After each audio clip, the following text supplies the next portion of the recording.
இயேசு கிறிஸ்துவில் எனக்கு பிரியமானவர்களே, இன்றைக்கு இயேசு கிறிஸ்து நற்செய்தியின் வாயிலாக நமக்கு சொல்லுகின்ற வார்த்தை, தன் நண்பர்களுக்காக உயிரை கொடுப்பதை விட சிறந்த அன்பு யாரிடமும் இல்லை என்பதுதான். இயேசு இங்கு நம்மை நண்பர்கள் என்கிறார். ஏனென்றால் நமக்காக அவர் உயிரை கொடுத்திருக்கின்றார். ஆக இதன் வழியாக இயேசு நமக்கு சொல்லுவது என்ன? நாம் தனிமையில் இல்லை, நட்பு ரீதியாக இயேசுவோடு இணைக்கப்பட்டு இருக்கின்றோம் என்பதை இயேசு நமக்கு தெள்ளத் தெளிவாக புலப்படுத்துகின்றார். ஆனால் மனிதனிடத்திலே ஒரு பயம் உண்டு. நாம் தனித்து விடப்படுவோம், கைவிட்டு விடப்படுவோம் என்பது போன்ற பயம் இன்று பலரிடத்தில் இருப்பதை பார்க்க முடிகிறது. இது குடும்பங்களிலும் இன்றைக்கு இருக்கிறது என்றே தான் சொல்ல முடிகிறது. ஏனென்றால் இறுதி வரைக்கும் எங்களுடைய வாழ்வு கணவன் மனைவியாக செல்லுமா, இல்லை இடையில் பிரிந்து விடுவோமா என்ற ஒரு பயமும் இருக்கிறது. ஏன் திருமணம் செய்வதற்கு முன்பாகவே பலருக்கு பல பயம் இருக்கிறது.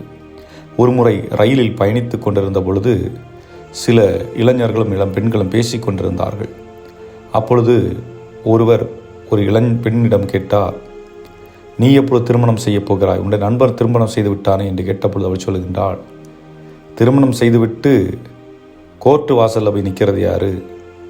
நான் திருமணம் செய்ய விரும்பவில்லை, நான் இப்படியே வாழ்ந்துவிட்டு போகிறேன் என்று. ஏனென்றால் இன்று திருமணம் என்ற வார்த்தையை கேட்டவுடனே பயம் வந்து விடுகிறது. நாம் ஒருவருக்காக நம்மை அர்ப்பணிக்க இருக்கின்ற அந்த சூழலில் அந்த நபர் நமக்கு நேர்மை உள்ளவராக இருப்பாரா என்ற நம்பிக்கையற்ற ஒரு நிலை இன்று இருப்பதை பார்க்க முடிகின்றது. ஆகவே இந்த பயம் ஒரு விதமான தாழ்வு மனப்பான்மையை உருவாக்குகிறது.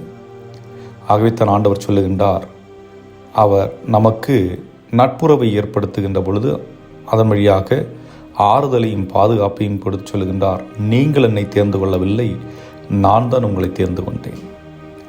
நிபந்தனையற்ற அன்பை இயேசு நமக்கு வெளிப்படுத்துகின்றார். ஆகவே நீங்கள் உங்களுடைய குடும்ப உறவில் பிரச்சனை வந்துவிடும் என்று பயந்து அந்த பயத்தின் வழியாக பிரிவுகளை உருவாக்குவதை விட நம்பிக்கையோடு இருங்கள். நீங்கள் நம்பிக்கையோடு இருக்கின்ற பொழுது அங்கு ஆரோக்கியமான உறவுகள் தான் இருக்கும் என்று நமக்கு சொல்லிக் கொடுக்கின்றார். ஏனென்றால் இயேசு எந்த அளவுக்கு நம்மை நேசிக்கின்றார் என்றால், அவர் நிராகரிக்கப்பட்ட பொழுதும், மறுதலிக்கப்பட்ட பொழுதும், காட்டி கொடுக்கப்பட்ட பொழுதும் அங்கிருந்த சீடர்களை நேசித்தார். அவருக்கு தெரியும் இதெல்லாம் நிகழும் என்று.